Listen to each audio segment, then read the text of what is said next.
everyone. Today we will study about industrial dispute and individual dispute under Industrial Dispute Act 1947.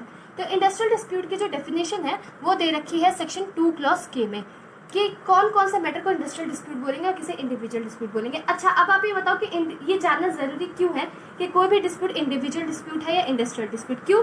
क्योंकि तभी पता चलेगा कि वो इंडस्ट्रियल डिस्प्यूट एक्ट 1947 के अंडर आएगा, और अगर उसके अंदर आएगा तो ही उसके प्रोविजन लगेंगे, वरना इंडस्ट्रियल डिस्प्यूट एक्ट 1947 के प्रोविजन नहीं लगेंगे अगर वो इंडस्ट्रियल डिस्प्यूट नहीं होता। नाम से खुद पता चला कि इंडस्ट्रियल डिस्प्यूट के बारे में।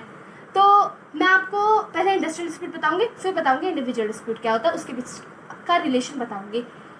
अब इंडस्ट्रियल डिस्प्यूट किसके किसके बीच में हो सकता है, किन किन लोगों के बीच में इंडस्ट्री में डिस्प्यूट होगा, उसे हम इंडस्ट्रियल डिस्प्यूट कहेंगे। पहला, एम्प्लॉयर एम्प्लॉयर के बीच में हो गया, वर्कमैन वर्कमैन के बीच में हो गया, एम्प्लॉयर और वर्कमैन के बीच में हो गया, तो इसे हम लोग क्या बोलेंगे, इंडस्ट्रियल डिस्प्यूट।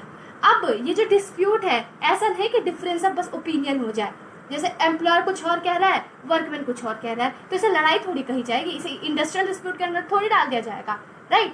वो किसके अंदर आएगा, इंडिविजुअल डिस्प्यूट के अंदर। तो इंडस्ट्रियल डिस्प्यूट में आने के लिए कोई सॉलिड रीजन होना चाहिए, factum of real and substantial dispute. Okay, अब यहाँ पे पढ़ेंगे कि सब्जेक्ट मैटर क्या होता है किसी भी डिस्प्यूट का। तो यहाँ पे लिखा है एनी पर्सन। ये जो वर्ड एनी पर्सन है, इसका खुद में क्या मतलब है, इसके लिए इतने सारे जजमेंट्स आए, मैं आपको बताऊंगी, ठीक है, कि इस वर्ड एनी पर्सन का मतलब क्या है। तो अब जानो सब्जेक्ट मैटर क्या होता है। एम्प्लॉयमेंट या फिर नॉन एम्प्लॉयमेंट से रिलेटेड कुछ होगा, या फिर टर्म ऑफ एम्प्लॉयमेंट से रिलेटेड होगा, या फिर कंडीशन ऑफ लेबर से रिलेटेड होगा, या फिर जितने भी मैटर्स इंडस्ट्रियल डिस्प्यूट एक्ट 1947 के सेकंड और थर्ड शेड्यूल में दिए गए होंगे। अच्छा, सेकंड और थर्ड शेड्यूल में कैसे मैटर्स लिखे रहते हैं, स्ट्राइक से रिलेटेड होगा, लॉकआउट से रिलेटेड होगा, ऐसे डिफरेंट डिफरेंट चीज़ों से रिलेटेड मैटर्स होंगे, लीव से रिलेटेड, तो ये सारे सेकंड और थर्ड शेड्यूल में दिए गए। यू कैन रीड इट कि क्या क्या एग्जैक्टली मैटर्स है। अब मैं ये बताऊंगी, यहाँ पे लिखा है कि किसी भी पर्सन के employment, non employment, term of employment या फिर कंडीशन ऑफ लेबर से रिलेटेड कोई भी मैटर हो तो उसे इंडस्ट्रियल डिस्प्यूट मान जाएगा। तो क्या ये जो वर्ड एनी पर्सन है, इसके अंदर सिर्फ वर्कमैन आएगा या सिर्फ इसके अंदर एम्प्लॉयर आएगा? क्या ऐसा भी तो हो जाता है कभी कभी कोई मैटर ऐसा हो जो कि किसी वर्कमैन से ना रिलेटेड हो, ना एम्प्लॉयर से रिलेटेड हो, किसी आउटसाइडर से रिलेटेड हो, लेकिन उसे पूरी कंपनी, पूरी एक इंडस्ट्री एट लार्ज इफेक्ट हो रही है, तो क्या हम उसे इंडस्ट्रियल डिस्प्यूट एक्ट 1947 के अंदर नहीं इंक्लूड करेंगे? सो इसी का आंसर करने के लिए हम एक जजमेंट देखते हैं। तो आप इस केस में 1958 के केस है, workmen of Dimakuchi tea estate versus management of Dimakuchi tea estate. इस केस का नाम मैंने एक और बार लिया था जब मैं आपको बता रही थी कि ऑब्जेक्ट क्या है इंडस्ट्रियल डिस्प्यूट एक्ट 1947 का। तो इसमें ये बोला गया कि जो वर्ड एनी पर्सन है उसका क्या मतलब है। एनी पर्सन, जो मैंने भी आपको जस्ट बताया, एनी पर्सन, किसी भी पर्सन की एम्प्लॉयमेंट से रिलेटेड, तो मैंने बोला कि एनी पर्सन के एम्बिट में कौन कौन आएगा। तो इस केस में साफ साफ कह दिया गया कि अगर एनी पर्सन की कैटेगरी में आना है तो इसका मतलब जरूरी नहीं है कि वो पर्सन वर्कमैन हो, लेकिन उस पर्सन की एम्प्लॉयमेंट, नॉन एम्प्लॉयमेंट या फिर टर्म्स ऑफ एम्प्लॉयमेंट या कंडीशन ऑफ लेबर से पूरे कम्युनिटी, पूरा वर्कमैन, पूरा इंडस्ट्री एट लार्ज इफेक्ट हो रहा हो। ये सबसे मोस्ट इंपॉर्टेंट चीज़ है। इससे फर्क नहीं पड़ता कि वो उस उधर वर्कमैन है या नहीं है, लेकिन उस पर्टिकुलर पर्सन के employment, non employment, term of employment, ठीक है, लेबर कंडीशंस, इससे डायरेक्ट और सब्सटेंशियल अफेक्ट है to the community at large, जो सारे वर्कमैन हैं। तो हम उस पर्टिकुलर पर्सन को क्या मानेंगे, एनी पर्सन के अंदर इंक्लूड होगा। तो कहने का मतलब ये है कि जरूरी नहीं है कि वो पर्सन वर्कमैन ही हो, ठीक है, तो भी वो इंडस्ट्रियल डिस्प्यूट एक्ट 1947 के अंदर सिचुएशन आ सकता है, ठीक है।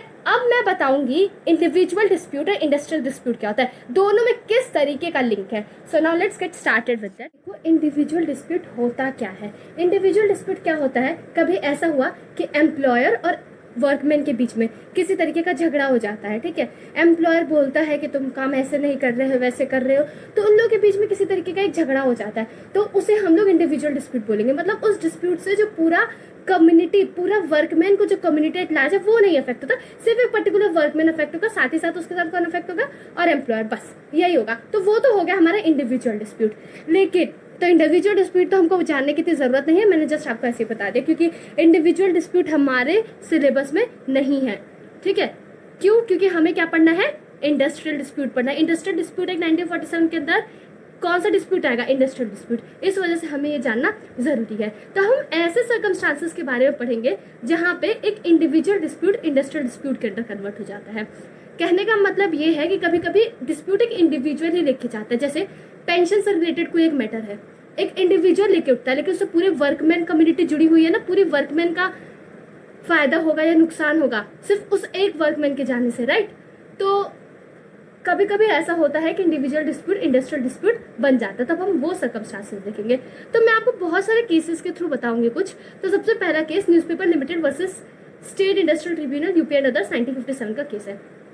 इसके अंदर ये बोला गया कि किसी भी इंडिविजुअल डिस्प्यूट को इंडस्ट्रियल डिस्प्यूट में आने के अंदर ये सबसे इंपॉर्टेंट चीज ये है सबसे पहले कि वो जो इंडिविजुअल वर्कमैन है वो कॉमन कॉज लेके के खड़ा है, मतलब जिससे पूरा का पूरा वर्कमैन अफेक्ट होगा, ठीक है, सब उस मैटर में इंटरेस्टेड है।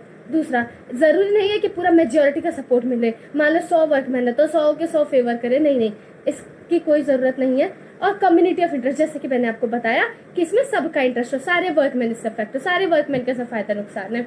उसके बाद फिर क्या कहते हैं कि एटलीस्ट सब नहीं लेकिन फिर भी कुछ नंबर ऑफ वर्कमैन से सपोर्ट करे, अप्रिशिएबल नंबर ऑफ वर्कमैन, मतलब का सपोर्ट मिलना चाहिए कि तभी तो इस बात की इंपॉर्टेंस पता चलेगी, ठीक है।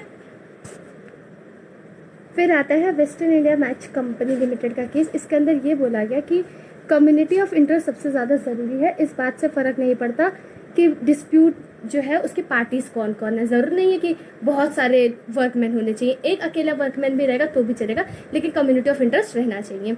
उसके बाद एक और केस आता है, इस केस का है working journalist of Hindu Madras. इस केस में बेसिकली ये होता है कि बोला गया कि एक बार कोई डिस्प्यूट जो है वो इंडस्ट्रियल डिस्प्यूट मान लिया गया, चला गया, बाद में भले ही वर्कमैन विड्रॉ कर लें तो ऐसा नहीं है कि अब वो डिस्प्यूट इंडस्ट्रियल डिस्प्यूट नहीं माना जाएगा। डिस्प्यूट इंडस्ट्रियल डिस्प्यूट ही रहेगा, भले जिन वर्कमैन जो उसके सपोर्ट में पहले आए थे उन्होंने विड्रॉ कर लिया, ठीक है। और इंडस्ट्रियल डिस्प्यूट जो है, सपोज इंडस्ट्रियल डिस्प्यूट एग्जिस्ट कर रहा था, लेकिन क्या हुआ कि मान लो इंडस्ट्री बंद हो जाती है या फिर कोई और ले लेता है, तो भी वो इंडस्ट्रियल डिस्प्यूट रहेगा। इससे फर्क नहीं पड़ता है कि टेक ओवर हो जाता है या फिर बंद हो जाती है वो इंडस्ट्री, इंडस्ट्रियल डिस्प्यूट है तो इंडस्ट्रियल डिस्प्यूट रहेगा ही रहेगा, ठीक है। अब मैं सबसे इम्पॉर्टेंट चीज़ की बात करूंगी इस पूरे इंडस्ट्रियल डिस्प्यूट के अंदर, अमेंडमेंट्स। जो इंडस्ट्रियल डिस्प्यूट एक्ट में अमेंडमेंट आया था 1965 में, तो उसकी वजह से क्या इसके अंदर ऐड हो गया था section 2 clause A.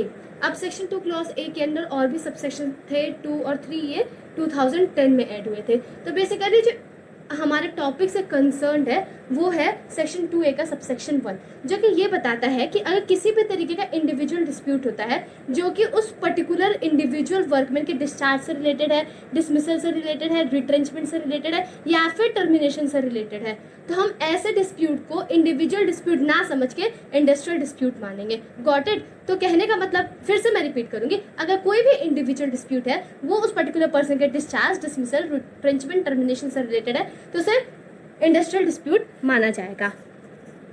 Okay, so now there is a question for you all, what is the difference between discharge और termination? Please mention your answer in the comment box. Thank you for watching this video. Please do like, share and subscribe our channel.